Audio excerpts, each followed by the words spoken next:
ये बाजार के जाने माने दिग्गज और केडियानोमिक्स के फाउंडर और सीईओ सुशील केडिया साहब हमारे साथ कार्यक्रम में शामिल हो रहे हैं। Good morning. पहले तो स्वागत है आपका।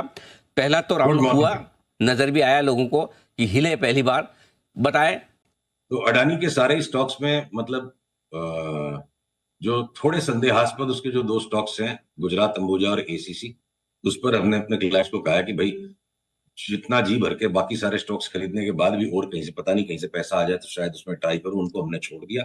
और रिलायंस इंडस्ट्रीज 3300-3400 का भाव संभव है 25-500 की में अगर आ जाता है। तो रिलायंस जियो जिसमें सफिशिएंट डेटा इकट्ठा हो गया, आपको एक बड़ी रोचक चार्ट दिखाता हूँ रिलायंस जियो की। रिलायंस जियो पे बहुत सबके पॉजिटिव हमेशा सेंटीमेंट रहते हैं, पर जो है ये देखिए फ्यूचर्स नहीं, मैं स्टॉक्स में जाता हूँ, एक सेकंड दीजिएगा मुझे आराम से जी। ये देखिए जियो फाइनेंशियल सर्विसेज में आप ये देखो, जिस दिन ये जियो फाइनेंशियल सर्विसेज की चार्ट टेकआउट दे देगी 343 के ऊपर का, हमारे प्रोजेक्शंस आ रहे हैं सीधे 440 की चाल आनी चाहिए। स्क्रीन में बैठ नहीं रहा, रुको उसको खींच देता हूँ। 440 तक की चाल के लिए हम इसको खेलेंगे। जिस दिन ये 333 के ऊपर 340-43 के ऊपर निकल गया तो Reliance Industries, Reliance Jio, Hindustan Lever, HDFC bank, Tata Motors, Eicher और इंटरटेनमेंट और मीडिया के स्टॉक्स में तो अपनी बात हो चुकी, जो जी में आए लेते जाइए।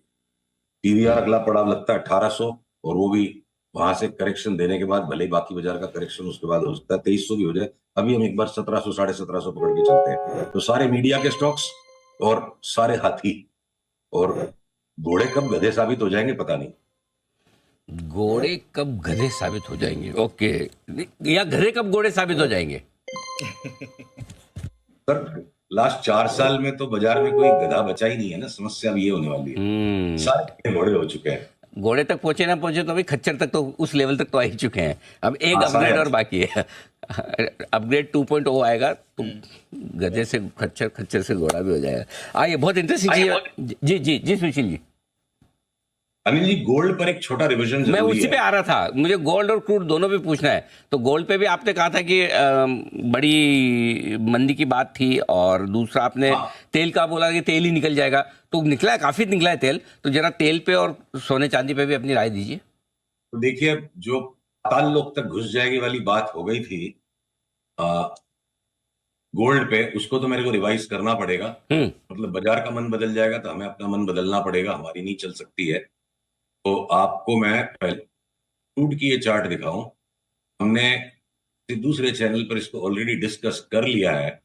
मुझे लगता है कि क्रूड एक बार आखिरी बार जाए 84 तक, 84-85 तक, और उसके बाद क्रूड हो सकता है अगले 6 महीने में 50, उसका अगला पड़ाव है 45, और हो सकता है 45 पे भी नहीं रुके।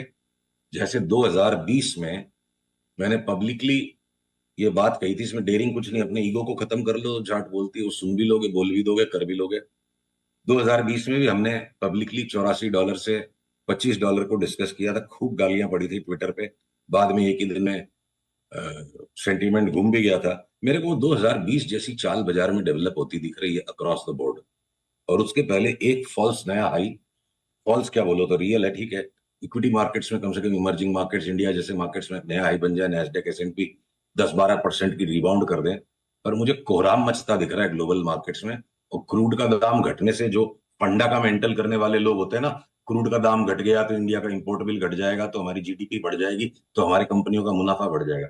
भाई साहब, धंधे में जान है तो खर्चा बढ़ा बढ़ा के करते हैं। जब धंधे की जान निकलने वाली होती है ना, खर्चे के हर आइटम का भाव पहले गिर जाता है। तो मेरे को पाताल लोक में जाने की तैयारी क्रूड ने कर ली है। और जब क्रूड पाताल लोक में जाएगा तो गोल्ड पाताल लोक में नहीं जाके वो बहुत जोर ऊपर उछल सकता है। और क्रूड की, गोल्ड की चार्ट पे एक कैविएट बनाना अब जरूरी है, क्योंकि ट्विटर को छोड़िए पर बहुत सारे मासूम लोग आपके चैनल को भी देखते हैं, तो टाइमली वे में किसी भी चीज को अपडेट करना बड़ा जरूरी है। तो गोल्ड में देखिए कि अब ये जो है ना, मैं जार्गन का यूज करना जरूरी है, इरेगुलर बी वेव हो गई। गोल्ड मुझे लगता है एक बार अगर यहां पर आ जाता है 2284 या ज्यादा से ज्यादा 2240 तक, 40-45 तक, कोई शादी ब्याह के खर्चे का गोल्ड, हमारे किसी क्लाइंट ने सवेरे पूछा, उनकी शादी हो रही है, मैं दिसंबर में लूं कि अभी लूं, तो उनका आंसर मैं यहाँ दे रहा हूँ, 2260-65 तक गोल्ड आ जाए तो उसके बाद एक बार तो ये मंदी का व्यू समेटना पड़ेगा। क्योंकि अगर सारे संसार में कोहराम मचेगा, कहीं तो छुपने की जगह संसार ढूंढेगा। हो सकता है 2245 वाला 26 भी हो जाए। तो गोल्ड से ज्यादा अब क्रूड के पाताल में जाने की संभावना है, और उसको लेकर खुशियां मनाने की जरूरत नहीं है। अगले रिबाउंड में, अगली तेजी में पैसा सेफ एसेट्स में मूव कीजिए, तो दिवाली मना लीजिए, क्योंकि क्या पता दिवाली तक क्या हो। फिर बाद में अगले अगले अगले की जाने। तो चलिए बढ़िया है। तो एक बाउंस अच्छा ग्लोबल मार्केट्स में, हमारे मार्केट में दिख रहा है, उस बाउंस का इस्तेमाल करें आप प्रॉफिट बुकिंग करने में। वैसे तो हर गुरुवार को हमारी मुलाकात होती है, अगले गुरुवार को भी होगी। कल चूंकि पॉलिसी थी तो हमने आज शुक्रवार को पोस्टपोन किया। अगले हफ्ते फिर आपसे मुलाकात अगले गुरुवार। सर आज के लिए बहुत बहुत धन्यवाद आपका समय देने के लिए। और धन्यवाद हमारे अनिल जी। जी थैंक यू सो मच। आपसे आपसे बात होती है सप्ताह भर में जो एक बार, जी तो बोलते हैं पूरा पूरा विटामिन एच का रिचार्ज होता है, विटामिन हैप्पीनेस। अरे sir thank you sir, thank you. हम आपसे क्या क्या रिचार्ज करते हैं आपको पता ही नहीं है।